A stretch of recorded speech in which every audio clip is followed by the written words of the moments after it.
Welcome to the Bouch. The Bouch with Carlie Carpio. Hey. Oh, I thought I knew was it gonna keep going? Dang. Got me fucked up. When you dropping this mixtape though, Lex? Give the people what they want. Oh, so I finally started writing a song or working on a song, and I know it's weird because I'm learning how my brain works. It must be more visual than I thought or maybe it's easier for me to visualize a thing than to write it out because I've already got the whole video treatment and everything else. But I'm like, I have the beat, I have the visuals, but I don't have the actual lyrics. And like I've been trying to write, and it's hard for me to like figure that part out. But I've been talking to some of my songwriter friends and like getting ideas about how they organize and how they do it and stuff. But I really am working on a song. So my goal, I don't know if it'll really be by the end of the year, but hopefully it'd be cool if by the end of the year I like have my little song together. Hey, can I be on the interlude? She lying. She want me on the interlude. Dang. Do I have to leave you better voicemails then? I mean, She gonna play it ain't me. really a life and light type song. I have other sides to me. I have to think about it, how it could fit. But I have a concept for a song, but as far as like more than one and like a whole like EP type thing, I don't really know. But my goal is like get a song done, you know, that's what I'm starting with. One at a time. So maybe not this song, but y'all will hear me on an interlude. Some hot fire dropped by Lextopia. That's so funny. But anyways, we'll just actually hop right into it. Do you go to therapy? Nope. Have you ever been to therapy? Yep. Did you? Okay, so you don't currently, but you used to go to therapy. I've gone on 2 different occasions, like for a while. Can you explain kind of what, I guess, the background behind that, like how you actually decided to go to therapy for something? Sure. When I worked at Elon University after I graduated there, which is funny because I had just talked about that last episode. Go watch episode 46. While I was working at Elon in North Carolina, I looked at the employee services. Like, you know, as an employee at most companies that have certain benefits, whether it's, you know, % off on if you have a certain phone service or whatever. And one of the things that they had was therapy services. I forget what they really called it, though. Like, I don't know if it was consulting or some other word that they kind of gave it. But the ability to go do those services because they want their employees to be, you know, have access to those resources. And I found that, or I saw that on the site. And I don't remember if I was looking for it or if I saw that first and then thought about it.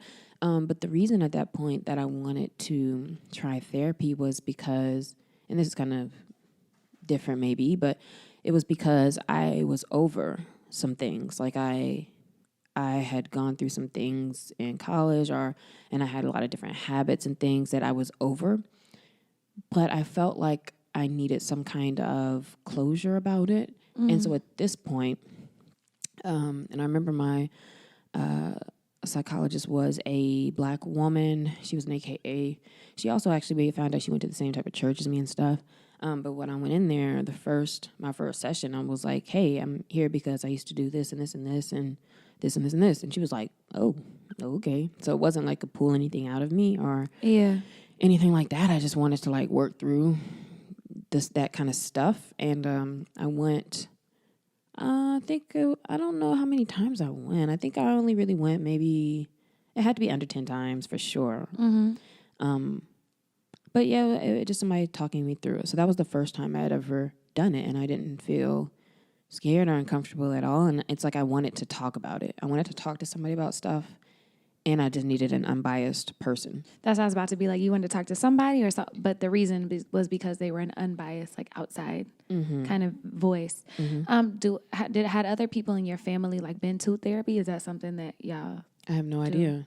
My family is so interesting. As I've grown or over time, I'm realizing that what I think is a very tight knit family, and everybody being like, "Oh, you guys are like the Cosbys," and there's a lot of love. Don't get me wrong, but communication wise, it's kind of a. I grew up kind of in a household that was like, you're not really asking about everything, right? Like, not really checking in, and I'm not even really trying to talk about my feelings, and I wasn't that open, like, with my parents necessarily, or like I don't want to talk to them about everything type of thing. Yeah. Although I'm sure intentionally that's not what they were, what we were trying to like make happen. But I just have always kind of been that type of person, and I think that's me. I'm firstborn and the responsible one, and I do things well. I had all good grades. I didn't have any issues, right? Yeah. And so my issues I kept to myself, and then I'm very good at people not seeing that I have issues if I want to, and if I want to let them out, I let them out. So we didn't talk about that. We've never talked about therapy. They don't know if I've ever been to therapy. I don't know if they've ever been to therapy. I don't know if my brothers have been to therapy. I don't know if they care about therapy.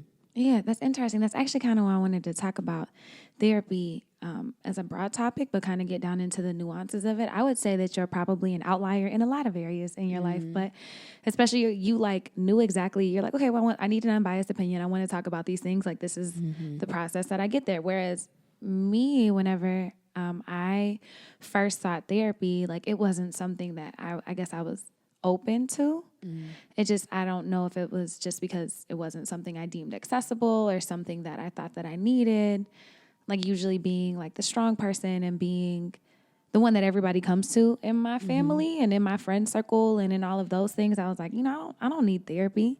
But I was going through a tough time trying to figure out like what I wanted to do in my life, like if I wanted to go to grad school, if I wanted to move, like what I wanted to do, because I realized that my job wasn't fulfilling, but I was also going through a breakup. And I was like, I need to process this because I'm having all of these feelings and I feel like I should be over this, but I'm not over it. And I need to feel what it is. But my first actual, and my therapist was a Black woman. She was actually a Zeta, my first real therapist. But my first interaction with a therapist, it was this white lady. And I went to see her. And I'm sorry. You just said your therapist was Black, but then your first... Well, my first interaction with a therapist ever was this white lady. My first actual therapist was this Black woman. What does that I'm mean? I'm about to get into the story. Okay. So originally I figured out like, okay, I need a therapist because I have all these feelings that I feel like I should be processing.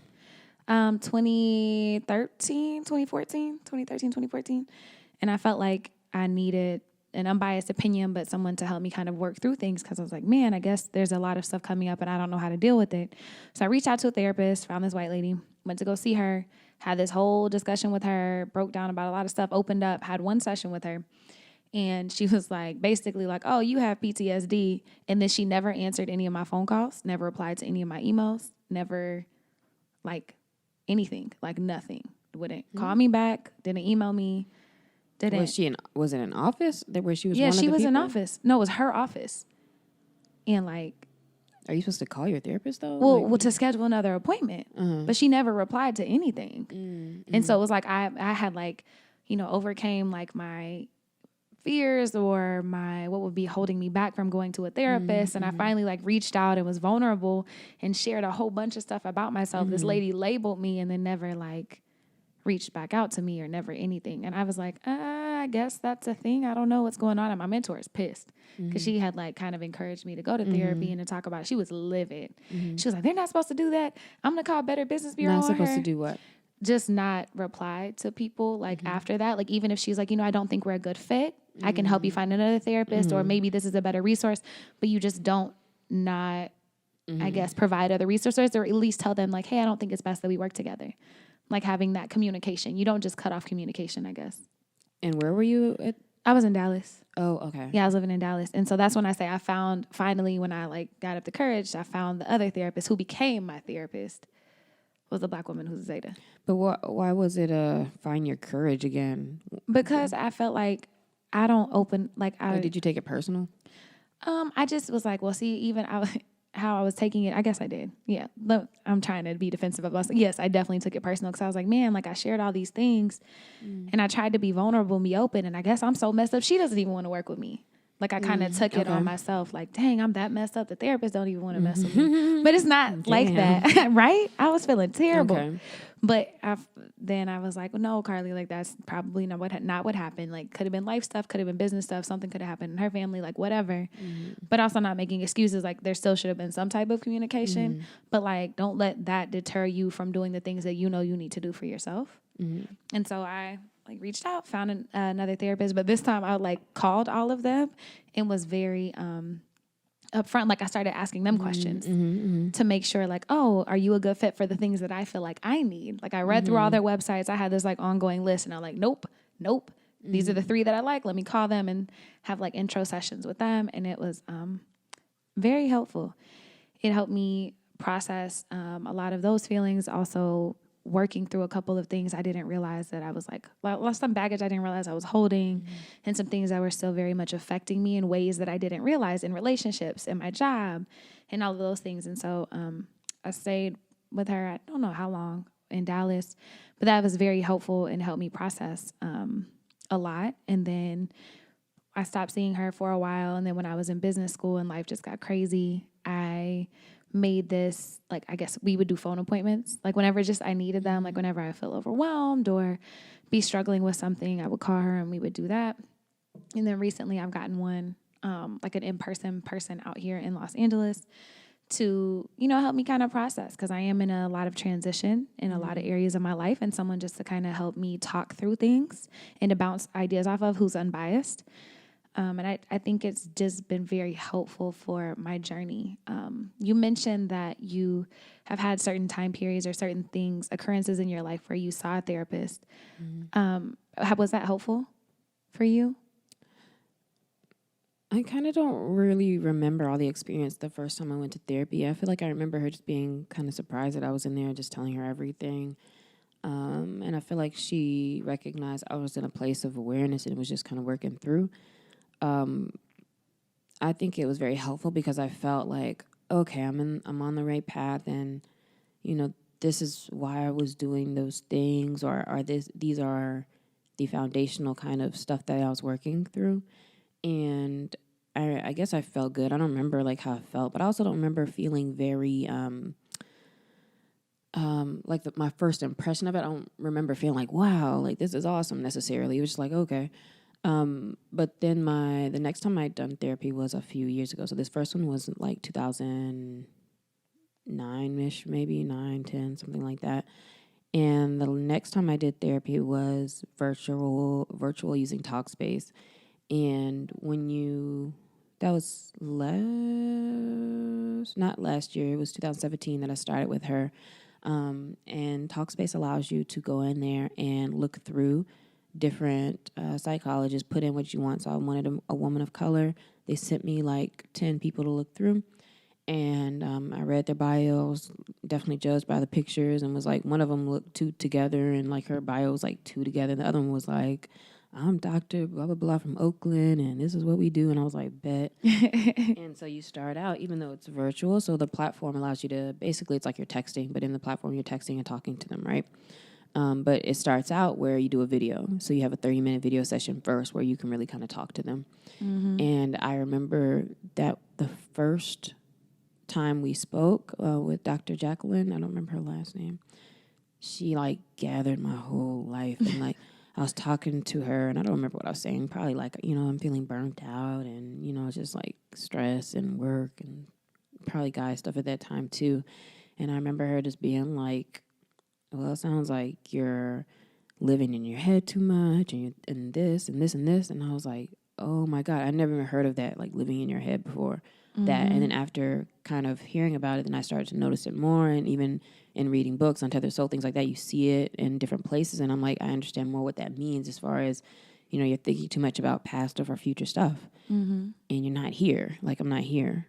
And so she called me out on a lot of things just from a quick 30 minutes of me talking. And I remember feeling like, wow, like she really saw through like a lot of stuff and made me aware of things I hadn't thought about before with myself. And so I really liked that. And then I remember like really having a good impression of that. And I would just hit her. Like she would check in on me and be like, hey, are you good? And I'm like, yeah, I'm good. So I'd either be really good or really off. And I think it was like you can either text or talk to them daily or like 2 times a week or something. Like there's different tiers to it. But she would check in with me and I just noticed, if there wasn't anything going on, I wouldn't really hit her. And then sometimes I just be like, just kind of feeling kind of whatever. Sometimes I send her pictures. You can send picture and video and stuff too if you want. Nice. And she was just like really cool. And so I just liked having somebody to hit up and knowing that somebody was kind of checking in. But I think what happened, why I stopped with that, with Talkspace, is because I really felt like I didn't need anymore. I felt great, and I wasn't hitting her as much anymore. When she hit me, I was like, everything's good. And so I kind of just felt like everything's good. I really didn't have anything that I felt like I needed to talk to about on a regular basis. And so I stopped when I was feeling, I don't know, like I didn't really need to involve somebody else. Yeah. No, that's beautiful. Did you feel like you learned things from your conversations with her? Like you mentioned it a little bit in the beginning, but like in order to stay, where you do feel good, where you do feel grounded, did she help teach you things or help think through things to where you can do that more on your own? Like maybe in places where you weren't self-regulating before? Maybe so, because I remember I would talk to her about things that were maybe bothering me or that were on my mind, and she would really help me, I think, with perspective and give me a different perspective of it. Well, and maybe, this, or, why is it something that shouldn't be something that you're thinking about? And she probably didn't say it like that, because I know that's not really, you don't put things on people. I'm probably not doing it right, but, she never talked to me in any weird way. But I think that she did help me to just kind of be another, I guess, like an alternative, think about it this way, or, what about this type person? Yeah, then that's why I asked. But one thing, though, I felt like she kind of didn't, and maybe I didn't, with the guy stuff and like issues that I knew I was feeling, whether it was like insecurity or confidence or esteem and stuff like that, where it was in relation to relationships, I feel like I probably wasn't telling her the whole everything. Like I don't like telling stories. Like I don't, and I mean literally, like I'm not long-winded about telling you what something happened or whatever. So I kind of was kind of to points, and sometimes she would say stuff about him. And I was like, that's not, I don't think that's really exciting. Like, I felt like I kind of knew him better than, like, what she thought could have been or whatever. So sometimes, I mean, I still had the discernment to, like, really take some stuff and think about it, but then be like, I don't really know if it's that, But she was very helpful overall in just making me aware of different points of view. No, I like that, helping make you aware, but also, like, checking in and knowing yourself and be like, that's not really it. But being able to actually have that conversation with them, that's a big thing, like, with the therapist that I have now. And it's mostly just to check in, to make sure everything's good, make sure I'm grounded and centered while I'm, through this huge period of transition. But, like, she's like, please tell me if I'm wrong. Like, if I start saying something and you're like, nah, that's not it, be like, nah, like, I respect that, but it's these things. And I really appreciate just the opportunity to have someone who's unbiased, who I can also check and be like, nah, that's not it.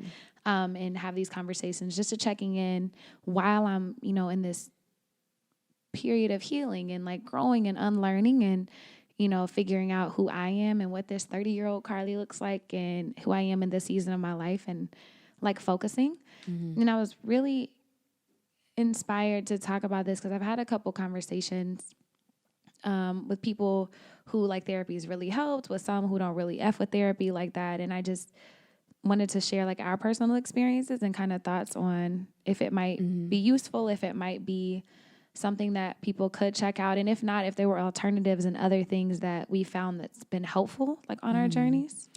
Yeah, and I think also we should talk about the literal, what did you do to find your therapist? And also the literal, when you go to the office, what does that look like? What are you doing? You know? I think in pop culture, we think of it as you go and lay on the sofa, or they show you those ink blot tests and, stuff like that. Yeah.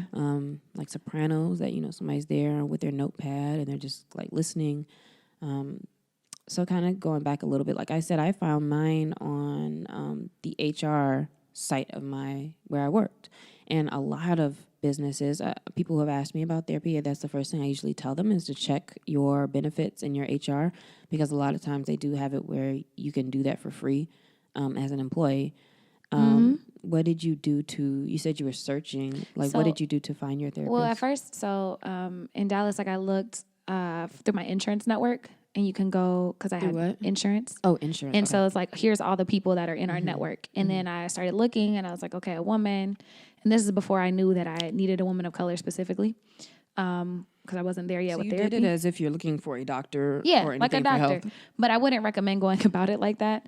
How I found the second one was I looked at people like in and out of my network, but was looking for women of color and what they specialize in, because they'll say on their website, like Lex was talking about the little Talkspace, like little snippet or bio, like everybody has a focus. Yeah, you go and they have a specific focus, like children or childhood trauma or sexual trauma, relationship abuse or marriage counseling or whatever, loss, like grieving and loss. Like there's, they specialize just like doctors do. They specialize in different things. And so I went and found them. But then I also like either went and met them. Like they have like little things where you can go meet them and see if it's a good fit, but also calling them and asking them questions and thinking about what is important to you, like what matters to you, and seeing how they respond to those questions, because it has to be like a relationship both ways. And I think that that's really important. So knowing all of those things when I came to LA, you know, I was like, oh, I should probably like get a therapist out here just to kind of check in. They were like, well, what, like through my insurance, they were like, well, what are you looking for? I was like, a woman of color. And they're like, what do you mean? I was like, underrepresented. Who are you talking to? My insurance, like you can call the number on the back of the insurance card. Oh, okay. And I called them and they're like, well, what are you looking for? I'm like, well, I'm looking for a woman of color. And like, what does that mean? Like underrepresented, like woman, like underrepresented minority woman. You didn't say black woman. I want a black person. Yeah. But then they were just like, it's interesting. Whenever I got my therapist, she was like, well, why did you say that? And I was like, I don't have time in therapy to explain things that I would hope you already have an understanding. Like, I don't want to come in and have to explain to you what a microaggression is. Like, you should understand those things. So I don't have to worry about that. And then I also like met with her and made sure it was as a good meeting. Okay. And so what about people who don't have insurance, or people who may not have the means to spend a lot or, you know, very much on therapy? So there are a couple of counseling centers. I was like doing a little bit of research about that out, at least in LA, and I'm sure hopefully in other bigger cities, most likely, where they have like options for the community. So like either group counseling or free counseling, or, and granted there may be a waiting period. So if you're like looking to get into any type of counseling, insurance or not, there's probably some type of a waiting period, like to actually get in line for it. But Googling like free resources and seeing, so if you want an in-person interaction, there you can go to different centers, different community centers, different foundations that offer these things. A lot of times schools like UCLA, USC will have stuff in their clinic that you can come that services the community, or a nonprofit branch of a big foundation that has things. But also I think things like you mentioned, like Talkspace, and we've talked about Youper before, but it's an AI that, an artificial intelligence app that has therapist-like qualities, that's actually founded by a group of therapists and doctors who want to provide free access to these type of resources. So there's a couple different things. I, a few weeks ago from this episode coming out, spent some time online because I wanted to find a therapist in person in Los Angeles. And I was Googling, and I came across, because I was looking for like what's inexpensive. And so what I found was that a lot of doctors have, even in their like a regular practice, not a clinic, have sliding scale type payment options as well. A lot of them do. And a lot of them, they say that they have to, and I don't know what have to really means for them, but a lot of them have to or will decide or choose to have a few pro bono cases as well. And so when you're looking up doctors, you can see a lot of times, I think that's one of their things. It'll say, you know, can do based on sliding scale. And when you talk to them, you can kind of figure out what that means for you, or like what they're looking at, whether it's like your pay stubs, I don't know, or what. But you can do lower costs that way. And also I did find a couple clinics, and I remember leaving a message because I just did one of the forms like online, just to see if I could get in for there. And the lady called me back the next day and left a message because I think I was working or doing something. And I listened to it, and she was like, you know, I was calling you back about trying to, you know, set something up, but just also letting you know it's a 2.5 month waiting process. Oh, God. And I called back, and I had to leave a message, and I was like, well, you know, like, put me down. But, you know, but in my mind, I was like, I need to find something else, because I was looking for something because I wanted it right then, or I wanted to figure out something that I could start doing now. So to me, I'm like, that wasn't really helpful. And I found it was a little harder than what I remember before, like trying to find somebody, or I don't know. It was just like either so much information, and like I kept kind of like looking through stuff, but I couldn't find anything that was going to be a good immediate, like I can set something up. I mean, I guess if I like had money, like, but now, so for example, like, you know, it's top of the month, rent's paid, whatever. And it's like, all right, well, let me see again, you know, I'll probably go back again and try to see if there's anybody that I can find where I could go like within the next couple weeks instead of like 3 months, and just see, you know, if it's what I need, then it is worth it. I think, you know, however you have to pay for it, I probably could do some kind of like scale thing, but you know, I still think it is very much worth it, regardless of price, as long as the price isn't going to be another stressor on you about it. Yeah, as long as it's not going to take food out of your mouth or remove the roof over your head. And I think it's just been so important for me to figure out what works for me in different seasons. So I haven't always had a therapist. I probably won't always have one, but I know that resource is there whenever I need it. And for example, like whenever I, you know, universe and all that stuff happens and I'm about to get married, like I definitely want to get couples counseling and like work through those things and just have a sounding board for me and my partner to work and be our best selves and also show up for ourselves. I saw a recent interview with Michelle Obama. I think she was on Jimmy Kimmel, maybe. And she was talking about how her and Barack went to a couples therapist and she was like, oh, thank God we're here now. You can fix him. And the therapist looked at her. She was like, why are you looking at me? I'm perfect. And I think a lot of times there's just, for me, and a lot of times in communities of color and underrepresented communities, like there's a lot of things that can keep us from seeking help like outside of ourselves. Like in the church, it's like, oh, you should just pray about it. Like just pray it away. Or, you know, just keeping family business and not letting people, you know well, about so let's stuff. backtrack a little bit and make that the topic here for this piece.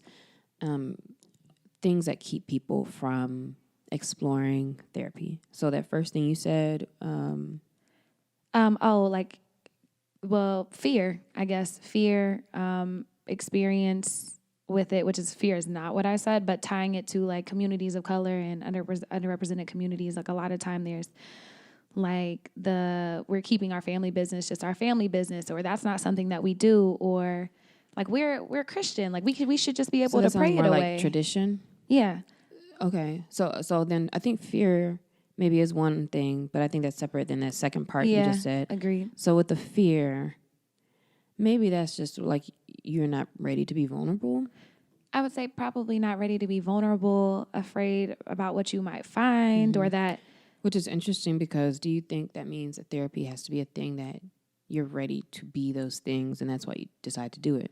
Like you can't force somebody to go to therapy and open up, you know? No, you can't force them. I do think you have to be ready to do it, but also you can be nervous. You can be nervous. You can even be like skeptical. Be hella skeptical when you walk in that room and talk to your therapist about that.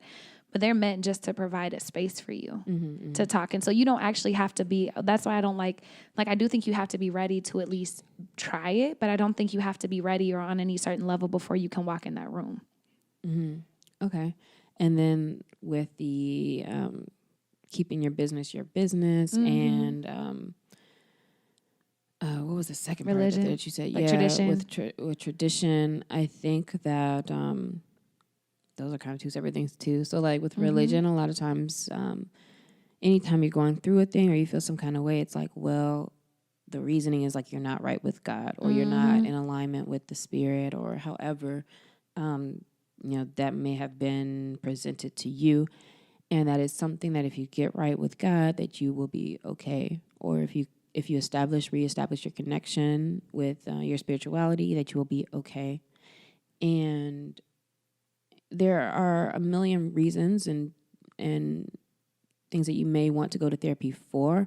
And so all of those, some of them may be about a connection, but there are a lot of things that may be actual imbalances in your body. There may be other things that are so strongly tied to past traumas, and it's not helpful to you to pray because you don't know like what you're talking about yet. It's almost like therapy, I think, is educational in helping you understand how you've been affected by things. So you've lived it, but have you really dissected what's built up to this? Why do you think this way? Now, how do we combat that?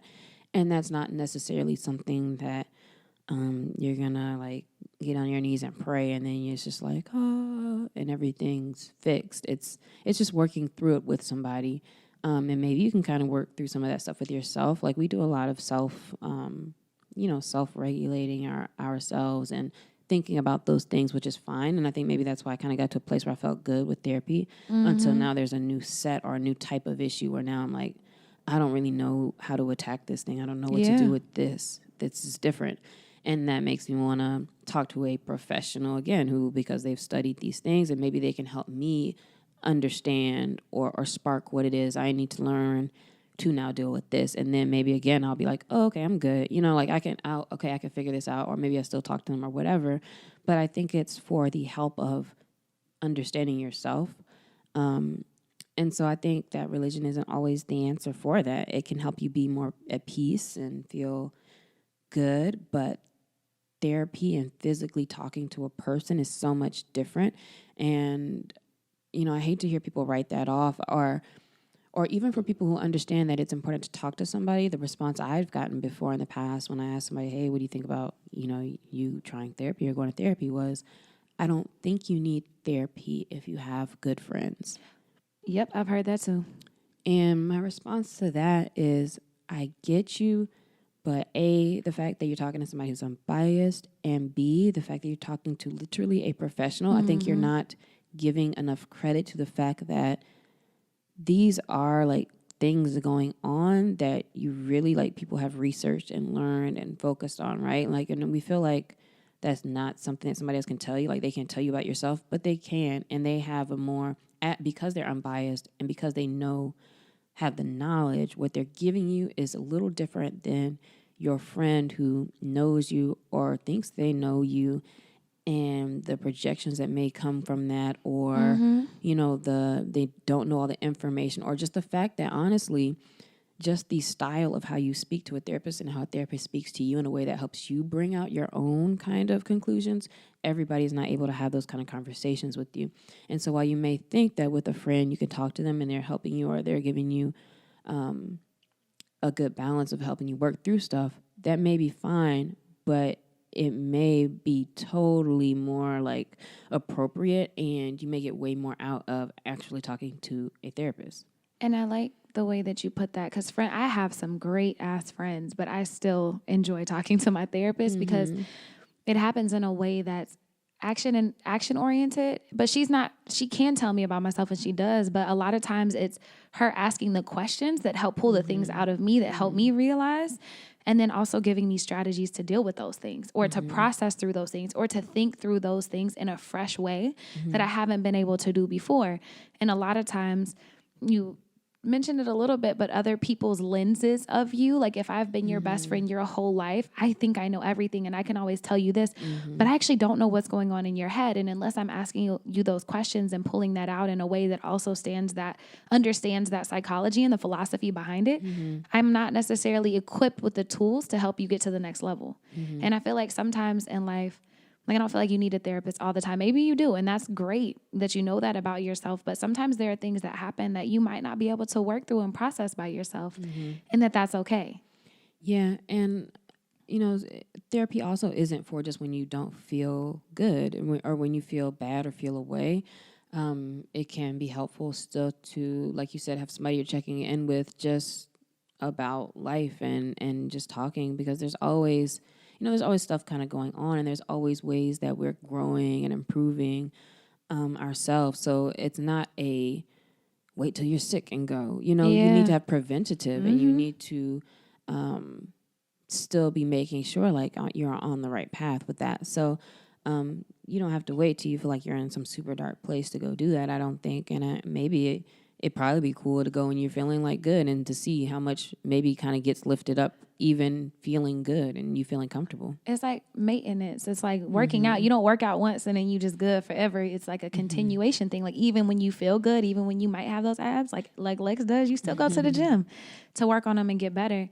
And for me, improving my mental health and expanding my understanding of my mental health and growing and capabilities, like that has helped all of the other areas of my life. Like, it really has given me a base point to help everything else. But I have one more, thing that I think keeps people from going to therapy, and that might be like ego or pride. Like if you do pride yourself on always being that person that everybody comes to, on always having all the answers, on being the strong friend, the one who has it all together, and oh my God, what if your friends or your family knew that you had to go talk to somebody else? But that's a self-check, because we're not perfect, and we shouldn't expect ourselves to be, and you can still be those things and need help. Yeah, I'm trying to think if I ever dealt with it. And I would have before, but so first of all, for me, like at the very beginning, I never thought about therapy. Period. Like I don't even know what made me think about it when I did do it, but when I would have needed it, it wasn't even an option or anything I was thinking about. And so I don't think it was necessarily a pride or ego thing that I heard about and then rejected it, if that makes sense. Like I never resisted it, but I just also never found it until I was ready for it and wanted it. Yeah. So, but even now, like I love talking about therapy, and I love to see that it seems like more people are talking about it openly as well, and not feeling like it's a pride thing. It's almost like, bro, if you haven't tried it, like, what are you doing? You know. I also recognize that online and Twitter and our circles are not real life a lot of times, and you know, just because it seems like everybody's woke and is with it and understands in your community, like walking outside and everybody you talk to and everybody you see in the world is still very much, there's a lot of stigma around it, and the conversations don't go the same way. So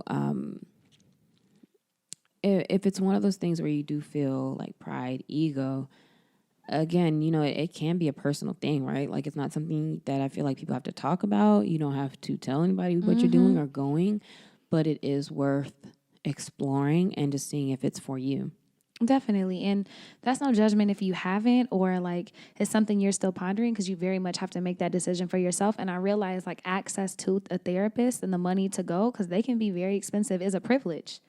And so possibly trying something else that might be more affordable, like group things. My therapist was telling me about, there's this like art therapy group where you go and then they just give you a couple questions, you journal, and then you get to paint or do things like that. Like finding different ways to just continue to pour into yourself and explore ways to live life in a way that feels good to you.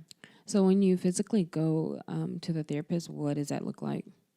So I go to the office and like sit in the little waiting room, and then she comes outside, and they make sure at this office to do a really good job. Like they don't say people's names. Like they don't call you like, "Hey Lex, come on." They don't say anything. She just kind of looks at me. I go back there. She does have a couch. I don't lie down on it though. I sit on it.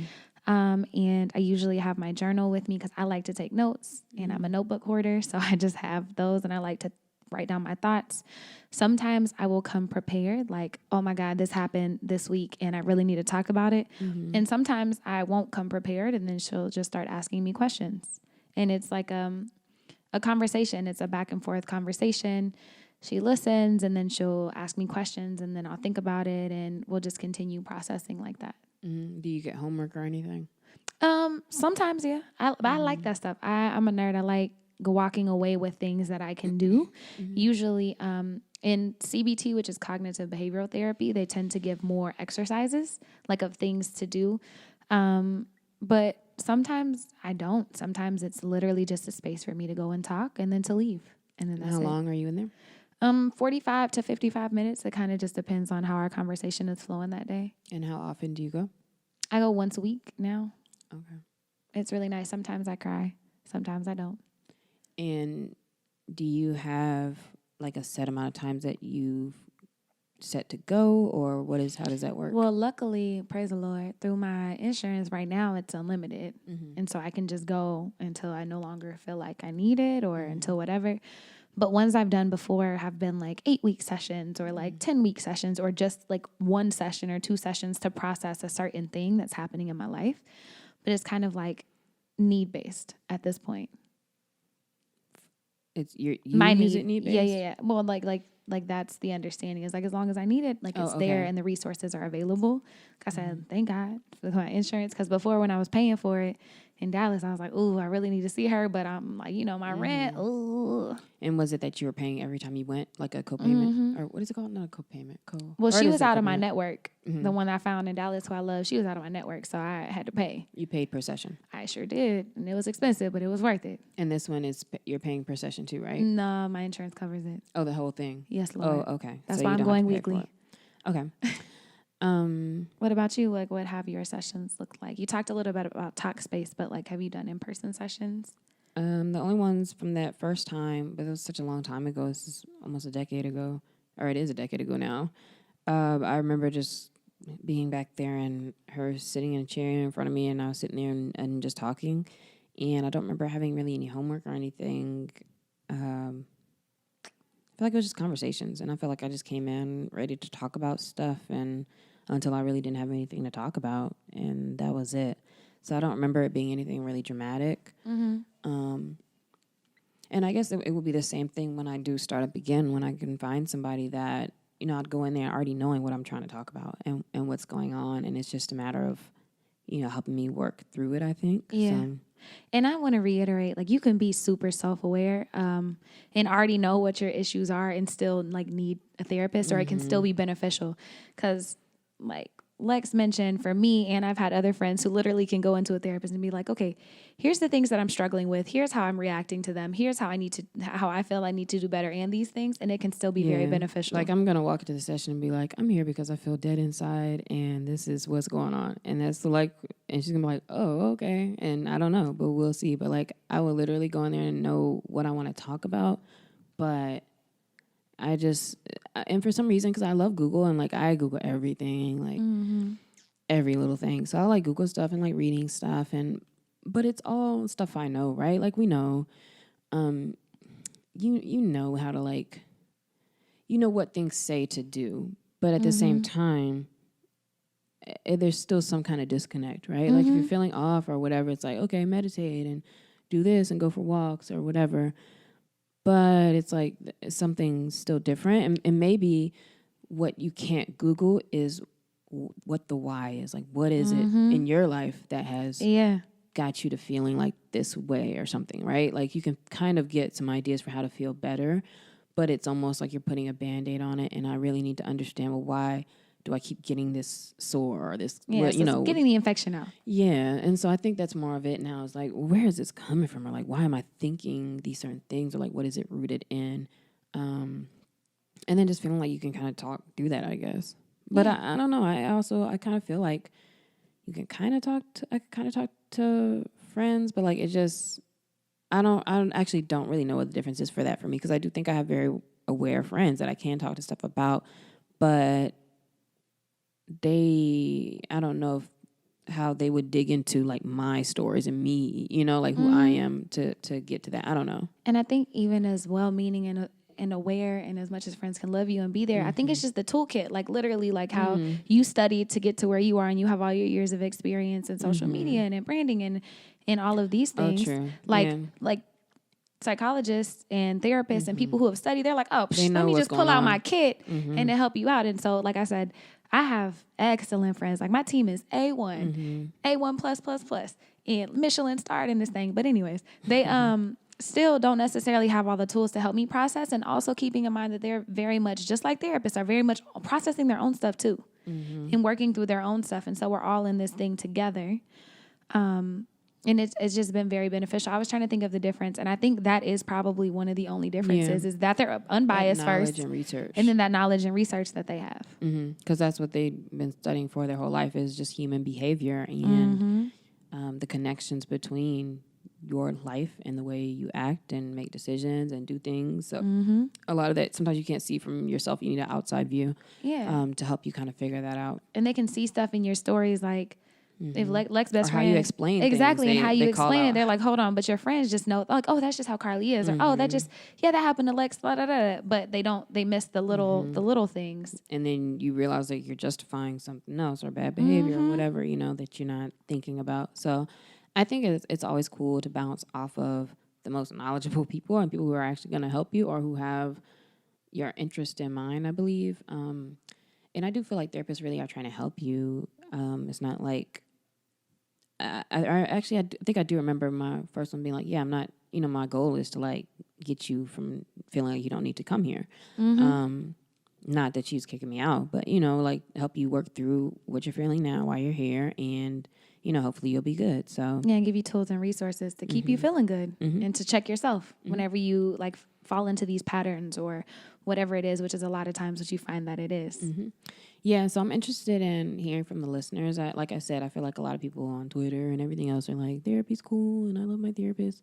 And I always see how much of a change, like people really are like, they're mind blown when they finally start therapy and they really enjoy it. And they're like, wow, like they finally see it. And so I really think it's one of those things you do and you really see it then. But for any of you guys, if you've done it before, if you have, or if you're thinking about it, whether you just want to like message us your own, deal about it or put it in the story or whatever, I'd like to kind of hear about other people's experience as well.